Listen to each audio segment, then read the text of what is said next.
సందర్భంగా తెలియజేస్తా ఉన్నాం. ఈ ధర్నాలో అంగన్వాడీ వర్కర్లు, హెల్పర్లు, మినీ వర్కర్లు అందరూ పాల్గొని జయప్రదం చేయాలి అని చెప్పేసి కూడా కోరుతా ఉన్నాం. ప్రధానంగా మన రాష్ట్రంలో అంగన్వాడీ వర్కర్లు, హెల్పర్లు, మినీ వర్కర్లకి వేతనాలు పెంచి 2019 నుండి వేతనాలు పెరగలేదు. ఇప్పటికీ కేవలం వర్కర్కి 11,500 రూపాయలు, హెల్పర్కి, మినీ వర్కర్కి 7,000 రూపాయలు మాత్రమే వస్తూ ఉన్నాయి.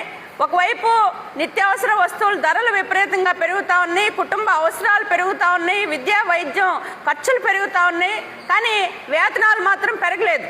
ఈ పరిస్థితుల్లో గత ప్రభుత్వం ఆధ్వర్యంలోనే అంగన్వాడీలకి వేతనాలు పెంచాలి అని చెప్పేసి దాదాపు 42 రోజుల పాటు చారిత్రాత్మకమైన సమ్మె నిర్వహించాం 3 సంఘాల ఆధ్వర్యంలో. ఈ సమ్మె సందర్భంగా ఇప్పుడున్న కూటమి ప్రభుత్వంలో ఉన్న ముఖ్యమంత్రి గారు కానీ, లోకేష్ బాబు గారు కానీ, లేకపోతే పవన్ కళ్యాణ్ గారు కానీ అందరూ కూడా ఎమ్మెల్యేలు, మంత్రులతో సహా